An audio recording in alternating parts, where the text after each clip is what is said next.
All right, David. Maybe this is the past for you, but I'd like to talk about your experiences in show business, about... Well, there was this girl, yeah, carry on.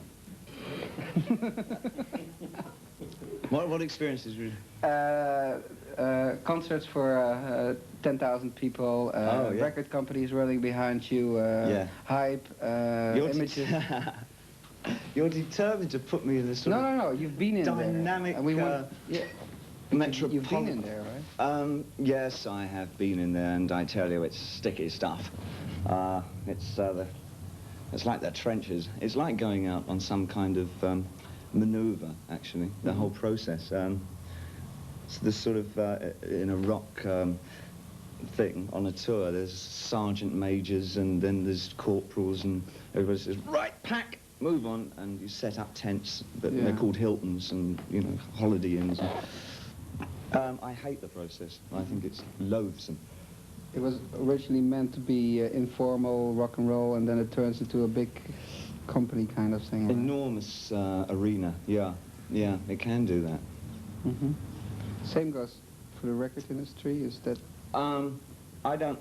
Well, my dealings with all those people are on a very personal basis now. Mm-hmm. I mean, I don't have any management. But that's now, or any of that. In the past, I mean, I never knew what was going on. I was oblivious to everything that was happening because those responsibilities, David, have been taken away from you, David, so that you have the freedom to write, David. Mm-hmm. Right. And I wrote, and they made money. Now there's no management. Now there's no management. So who keeps the books? Me and right. somebody else. Right. Interviews. Mm. You do a lot of them? No, this is the first time I've done this kind of interview for an album. And I must be quite honest, the reason I'm doing it is because I want to give the album every chance that it can get. Right. Because it is, I didn't know it was going to go gold in 3 days, or I wouldn't have bothered. Right. I'm being very honest. I mean, that's why I'm here, right. to do that. I didn't expect it to be received so enthusiastically. Right. I'm flabbergasted. Now, new cities and new journalists and new questions and people trying to peep a little bit into... Not new questions most of the time. Okay. You have a new question for me? Well, no, I sort of just react by trying to blow the interview. Right. And that often produces some further questions. Right. But I was just wondering, but you obviously do this only once a year or something. I was just wondering if you didn't get real sick of interviews, cameras... Well, it's the idea of becoming a machine. I mean, if one is asked during the course of a day the same question about 10 times, if it's 10 different people, one's very tempted to make up new answers because I get very bored very quickly. And I feel a bit like a parrot by about the 5th interview. Right. And something very sort of sterile and sort of rather mouldy by about the 10th interview. The people hit you with remarks you've made 10 years ago or 5 years ago. Oh, quite often, yes. Yeah. Yes. But I used to do a dreadful thing in the past, which I've stopped doing now. I would read something that I never said in the paper and adopt that point of view to see what reaction it would get and see if we get a third reaction from that. Right. So I had a lot of fun sort of delving into other people's ideas of what I am and adopting their idea for a bit. Sometimes it went a little bit out of hand, you know. Oh, but of course, but I work on dangerous ground. I mean, that's why when people start talking about you as being fascist and all yes, that, I know. It's some atrocious things happen. Yeah. But that's all nonsense, let's say that... I'm totally apolitical. Right. Absolutely. I have no... It's not my position for the kind of artist that I am, which is a person who tries to capture the rate of change, for me to adopt any given policy or stance politically, because my job is as an observer of what is happening. And any statements that I made in that direction were a general reaction and a theatrical observation of what I could see happening in England. Right. And it hasn't happened yet, but... No, it hasn't, thank God. No, right. But what do? You ridicule it. Is the first thing you do. Right. I was amazed that nobody had noticed that it was happening. And it seems to have come to much more attention since I said that. That's what I was going to say. I mean, we were talking about power, and you say we were so hung up on No, power. that's not power. That's good social observation. Yeah, well, Don't mind me saying so. No, that's not power. But media has the power. Right. I have maybe the. But as the media always stick to you. I have the observation. Oh yes, well, it's their combination and their entanglement of what is and what isn't and what they would have be, that provides the people with some fairly distorted informational viewpoints. Well, just come back to this for 1 second. Yeah. I mean, you can deny it or not, but the thing that 100,000 kids are treating you as a hero, reading every line you say. I don't think so. You see, I think that's a generalisation. A kid doesn't go out and live his life around me. He goes out and he might buy my records when they come out. He may adopt my hairstyle, but it does very much end there, you know. I mean, I've never seen with any rock idol kids that have been so totally intoxicated by the thing that they live out that thing as their myth.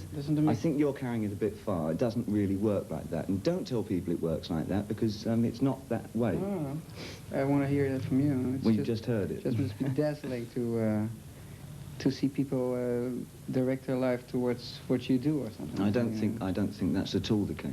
I think the average rock listener gleans information from records and stage performances of an ethereal nature. One can't put one's finger on what that information is, but that's why people go to rock concerts.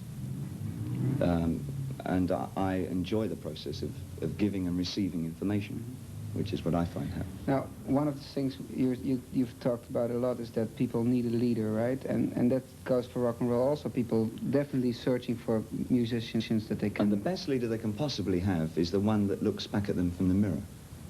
Right. So they have to understand that mirror very well, and then that person can lead them. You think you can do that by relativating the whole thing, for instance? I don't know. I don't know. Look, mate, I'm not a psychiatrist. That's a good ending. Yeah, no, okay. You said people are not directing after you. I mean, but yeah. Do you think you have any might have a little influence on their thinking, because they listen to your records, went to your shows, and the influence is only acceptable if it's taken by that person on his own initiative. No, not influence in the way that I believe that you mean. Correct me if I'm wrong, but do you mean insidious influence, a kind of a creeping influence that makes people unconsciously do things just because I seem to be saying that? Is that what you mean? Yes. No, because there is far too many images for people to be that directly influenced by one given thing. And that's what I'm trying to do with the new music, is find a new language which doesn't have that kind of image influence. You think people will understand that language that you are... It doesn't... Well, I think they do, yes. Because I think people, especially in a city context, think in fragments. Opposed to a country person who thinks far more in a linear form. I mean, all this is very old hat, sort of beatnik philosophy, but it's... they think far more in linear form, sentences, entire sentence. A farmer will think, I see a cow in the field, it gives me milk. We're milk crazy today. It gives me milk. But a city person will see a milk advert in the street and be thinking, milk, what are we going to have for dinner? Boy getting knocked down by a bus, crashed against wall, that kind of... So he's thinking in terms of maybe 1,000 different images at any given time. He doesn't know he's thinking any differently to the way his forefathers thought. And the language that Brian and I are sort of producing is a language that can relate to that way of thinking. Final question for the film. Yeah. Isn't it strange that in a few years' time you will be performing for audiences that are about the age of your own kid, for instance? Is that what I'm going to be doing? Good Lord. That's what you're going to be doing. I mean, the kids that gave you the book yesterday who go to your show are about 7, 8 years old. That was extraordinary as well. I've never seen anybody that young before come to a show, or, I mean, 7 or 8 is... strange. Will you ever play in Las Vegas? Oh, Lord. Oh, Las Vegas. No, I can't see that coming. that's not on the immediate horizon by any means. Okay. Thank you. Thank you, and thank you. Las Vegas. Ever since Elvis died, I just ask everyone, you want to play in Las Vegas? Jigga didn't want to do it. I've never even been there, actually. It's the one city in America. I've never been there, have I, Barbara? Las Vegas? Never, ever been It's there. worth going there. It's nice. Well, it must be an interesting phenomenon to see.